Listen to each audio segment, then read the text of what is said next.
ये देखो, फिर से शुरू हो गई। मैं तो परेशान हो गई हूँ इस लड़की से। क्या हुआ माँ, क्यों इतना गुस्सा कर रही हो? गुस्सा न करूं तो क्या करूं? हाँ, कब से आवाज लगा रही हूँ, लेकिन इन मैडम को एक बार में सुनाई कहाँ देता है। ओहो माँ, आप ही देखो ना, मैंने कितना सुंदर डिजाइन बनाया, बस इसी में ध्यान लगा था मेरा, शायद इसीलिए आपकी आवाज सुनाई नहीं दी होगी। अच्छा बताओ क्या काम है, मैं ये बाद में पूरा कर लूंगी। कुछ काम नहीं, खाने की थाली कब से लगा कर रखी है, अब महारानी को फुर्सत मिल गई हो तो चलकर खा लो। अच्छा खाना खाना है, अब आप शुरू करो, मैं बस 2 मिनट में आऊं। हाँ हाँ पता है तेरे 2 मिनट। इतना कहकर हिना की माँ सुमित्रा गुस्से में वहां से चली गई और फिर खाने की मेज पर। अरे क्या हो गया, इतने गुस्से में क्यों हो भाग्यवान? अब आप ही समझा लीजिए अपनी लाडली को, मेरी तो एक नहीं सुनती। हाँ तो क्या हो गया, तुम पे ही तो गई है। आपको मजाक सूझ रहा है? यहाँ मेरा दिमाग खराब हो रहा है, सारा दिन बस मेहंदी के डिजाइन बनाती रहती है और कोई काम ही नहीं है इसे। इसका मतलब वो सच में तुम पर ही गई है। तुम्हें भी तो मेहंदी लगाने का बड़ा शौक था ना इस उम्र में? हाँ, पर मैं घर का सारा कामकाज निपटाने के बाद ये सब करती थी। अरे ये तो खाना पीना भी छोड़कर बैठी है। सुमित्रा अपने पति सुरेश से हिना की शिकायतें कर ही रही थी कि तभी हिना वहां आ गई। क्या बनाया माँ? खुशबू तो बड़ी अच्छी आ रही है। मिल गई तुझे फुर्सत? हाँ माँ, देखो ना मेरा आज का डिजाइन, पापा देखिए ना कैसा है। सच में डिजाइन तो वाकई बढ़िया बनाया है लाडो। ये लाडो बोल बोल कर आपने ही इसका दिमाग खराब करके रखा है। मेरी जान को कितना काम है पता है, ती जा रही है, मगर ये लड़की मेरी बिल्कुल मदद नहीं करती। ओहो, आज सिर्फ खरी खोटी ही सुनाओगी या कुछ खाना भी मिलेगा भाग्यवान? सुरेश की बात सुनकर सुमित्रा की हंसी निकल गई और उसे हंसता देख सभी लोग हंसने लगे। हिना अपने माता पिता की अकेली संतान थी। हिना को बचपन से ही मेहंदी के नए नए डिजाइन बनाने का बड़ा शौक था। वो कागज पर रोज कुछ न कुछ नया बनाने की कोशिश करती और फिर उसे अपने या अपनी माँ के हाथों पर लगाती। हिना के कॉलेज की पढ़ाई भी अब पूरी हो गई थी, तो अब उसके लिए रिश्ते आने भी शुरू हो गए थे। अरे सुमित्रा कहाँ हो, जल्दी आओ। क्या हुआ जी? जरा इस फोटो को तो देखो, कैसा है लड़का? दिखने में तो बहुत ही बढ़िया है। हाँ, वो कानपुर वाले फूफा जी है ना, उन्होंने बताया है इस लड़के के बारे में। अपनी हिना के लिए कैसा रहेगा? लड़का काम क्या करता है और परिवार में कौन कौन है? फूफा जी बता रहे थे कि कानपुर में इनका अपना कारखाना है, वहां ये अपना दोने पत्तल और डिस्पोजल वगैरह बनाते हैं। ये अच्छा पैसा कमा लेता है, फूफा जी की रिश्तेदारी में है। हाँ, पर उससे पहले ये फोटो एक बार हिना को तो दिखा दो, उसे लड़का पसंद आ जाए तभी बात आगे बढ़ानी चाहिए ना। अरे हाँ, ये भी सही कह रही हो। लाडो, ओ लाडो, अरे कहाँ है बिटिया? सुरेश ने फौरन जाकर कमल की फोटो हिना को दिखाई तो हिना को भी कमल पसंद आ गया। उधर कमल को भी हिना पहली ही नजर में भाग गई और इस तरह से कुछ ही दिनों में कमल और हिना की शादी खूब धूमधाम से हो गई। शादी के बाद कमल और हिना अपनी गृहस्थी में बहुत खुश थे। फिर एक शाम। ये क्या लिख रही हो हिना? लिख नहीं रही हूँ, मेहंदी का डिजाइन बना रही हूँ। अच्छा, पर कागज पर क्यों? प्रैक्टिस तो रोज ही करनी होती है ना, तो इसीलिए कागज पर डिजाइन बनाती हूँ। अच्छा, अब जरा दिखाओ तो सही। अरे वाह, ये डिजाइन क्या सच में तुमने बनाया है?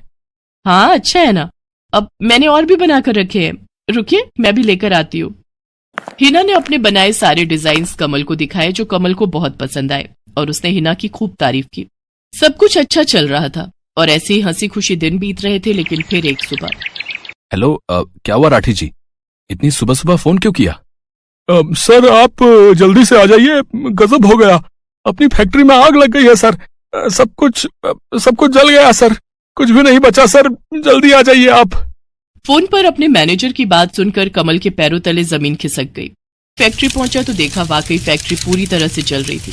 तभी एक जलती हुई बड़ी सी लकड़ी कमल पर आ गिरी, जिसकी वजह से वो बुरी तरह झुलस गया। उसे फौरन अस्पताल पहुंचाया गया और यहाँ से सब कुछ बदल गया। फैक्ट्री के काम को बढ़ाने के लिए कमल ने हाल ही में कई सारी नई मशीनें लोन पर खरीदी थी। मशीनें तो नहीं बची, लेकिन लोन चुकाने के चक्कर में पहले कमल की गाड़ी बिकी और फिर घर। मजबूर होकर कमल और हिना अब किराए के मकान में रहने लगे थे। फिलहाल कमल की हालत ऐसी नहीं थी कि वो कोई और काम कर सके। ऐसे में हिना ने घर चलाने का जिम्मा उठाया और वो घर घर जाकर औरतों के हाथों पर मेहंदी लगाने लगी। हालांकि इस काम से उसे बहुत कम पैसे ही मिल पा रहे थे, लेकिन हिना फिर भी पूरी मेहनत कर रही थी। क्या से क्या हो गया ना हिना, मैं किसी काम का नहीं रहा, हम बर्बाद हो गए। मैंने कहा था तुम्हें रानी बनाकर रखूंगा, मगर मेरे रहते हुए भी तुम्हें कितना संघर्ष करना पड़ रहा है। ऐसा क्यों कह रहे हैं आप बिल्कुल चिंता मत कीजिए, देखना धीरे धीरे सब ठीक हो जाएगा। हिना चाहती थी कि वो अपना एक पार्लर खोले, लेकिन फिलहाल ये मुमकिन नहीं था। मेहंदी लगाने का काम भी सीजन पर ही मिल पाता था, तो अब दिक्कत खाने पीने की भी होने लगी। ऐसे में हिना ने एक सेठ के घर मेड का काम करना शुरू कर दिया। और फिर एक दिन, सुन, तुझे कोई मेहंदी वाली पता है क्या? क्यों मैडम? अरे वो तीज आ रही है ना, तो मेहंदी लगवानी थी। हाँ, बाहर इतनी गर्मी है, अब ऐसे में कौन बाहर जाए, तो घर पर ही आकर कोई लगा दे तो बढ़िया रहेगा। अब हाँ हाँ मैडम, मैं बहुत अच्छी मेहंदी लगाती हूँ, आप मुझसे लगवा लो। ना ना ना, अगर खराब कर दी तो? तीज की पार्टी है मेरे यहाँ, मेहंदी तो बढ़िया ही लगवानी है मुझे।